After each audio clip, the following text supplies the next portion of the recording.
Jonny here. Right now I'm in Srinagar on the beautiful Dal Lake, and in this short film I'm going to talk about tourism in Kashmir. Kashmir has been a tourist idyll for centuries. It was to here in the 16th century that the Mughal rulers of India relocated their entire court during the hot summer months, building palaces, mosques and their famous gardens, and thus ushered in a golden age for the valley of artistry, music and harmony. The British likewise loved Kashmir as a place to escape from the heat and dust of the plains, a place to relax on the lakes, shop at one of the many curiosity shops Suffering Moses opened in 1840, or go on hunting expeditions into the hills. Although they loved to visit the Vale, the British never actually ruled Kashmir, and as such they were not allowed to build or own property. Instead, they built houseboats on the region's many lakes, the legacy of which is still very evident today. Indeed, staying on one of the beautiful floating residences is a quintessential part of most trips to Kashmir. The houseboats today come in many different levels of comfort. At the present time, by far the most luxurious is Sukoon houseboat on Dal Lake, with its beautiful living room, bedrooms, great food, and a deck on which you can just sit and watch the world go by, or in evenings listen to local musicians. The Royal Palace and Crystal Palace houseboats also offer great traditional hospitality.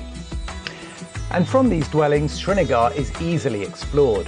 On a walking tour through the old town, you can visit the three famous mosques of the region's capital: the Hazrat Bal Mosque, said to house the Prophet's hair, the Jama Masjid with its impressive cedar columns, and the Shah Hamdan Mosque with its beautiful interior. You can wander the streets and narrow alleyways to see how life is today for most of the city's residents, past the tombs of previous rulers, and visit a carpet factory to see this ancient craft still being applied. There's the atmospheric early morning floating vegetable market, the city's three Mughal gardens and palaces to visit. You can shop or just relax on a shikara ride around the lake and through the back canals. And further afield, you can visit one of the ancient Hindu temples dotted around the valley, go walking in the hills either on day trips or on longer organised treks, or take the high road open for 6 months of the year to the Buddhist region of Ladakh. Wherever you go in the region, you'll be amazed by Kashmir's legendary beauty. Okay, so everybody knows Kashmir is beautiful, but what most foreign travellers want to know is it safe? Now, to help me answer that question, I'm joined by my very good friend Altaf Chapri, who is both a Kashmir resident and the owner of the Sukoon houseboat. Now, Altaf, over the last 3 decades that I've been coming to Kashmir, the security situation here has ebbed and flowed. Sometimes it's been really good and sometimes it's been pretty bad. Now, in the kind of cycle of things, where would you say we are now? It is by far the best over the last 3 decades. I think after the COVID is getting over. I think it's the best situation ever we had in Kashmir. Yeah. And all the hotels and all the houseboats are virtually full. Yeah. It's a great thing to get out of the COVID and have this energy here. Now, I suppose the million-dollar question is why? Why is the security so much better? Go back into 2016, 2017, there were quite some issues. Now it all seems to have calmed down, and I've been here for 3 days. I've been wandering around. I've done everything in the old town. All the things that sometimes would be off limits, and everything seems completely chilled. The police roadblocks don't stop you. No. Barely find them. I mean, I was trying to video one. I couldn't even find one to video, and the only soldiers I saw were sucking on an ice cream. So what's kind of fundamentally changed, do you think? Well, I think it's the geopolitics, and also Pakistan is stabilizing, and so we have less and less militancy in Kashmir.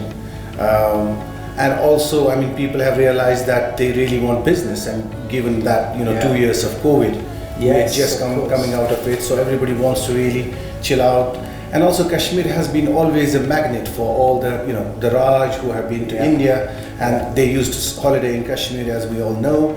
And for Indians, Kashmir is like paradise. That's what they call it, Jannat. Yes. And there is nowhere else to go in the heat of the summer. Yeah. And I hear from my brother, it's 40 degrees now in Delhi. So nice place, 21 degrees, nice sun, beautiful blossom everywhere, as you can see. Yes. So yeah, people coming. I've seen a lot of honeymoon couples. absolutely. So, you know. And the good news is really that yes, it is domestic market, but we are getting international inquiries now. Yes. I mean, you know, the flights are open now, Yes, and that's, India is getting open more and this more week. opening. Yeah. So we are starting getting, you know, slowly Yeah. inquiries, and we are hoping that if the situation remains like this, calm and quiet, and we'll have more international business here. Well, that's why I'm here. I was Absolutely, and that's why we're both here. That's right, to try and persuade Absolutely. all of our Yes. clients, both in Europe and Yeah. America, that Kashmir is safe, that it is still one of the most beautiful places on earth, and that now is a great time to come. So there you have it, from the horse's mouth. Kashmir is safe. Best get planning. We can't wait to have you here. With this current improvement in security, so investment has come to Kashmir, with better roads, more facilities and great new hotels, like the palace of the former Maharaja Karan Bagh, where I was lucky enough to stay for a night, and Kayamgar, a stunning new boutique hotel up in the hills set amongst nature, overlooking Dal Lake.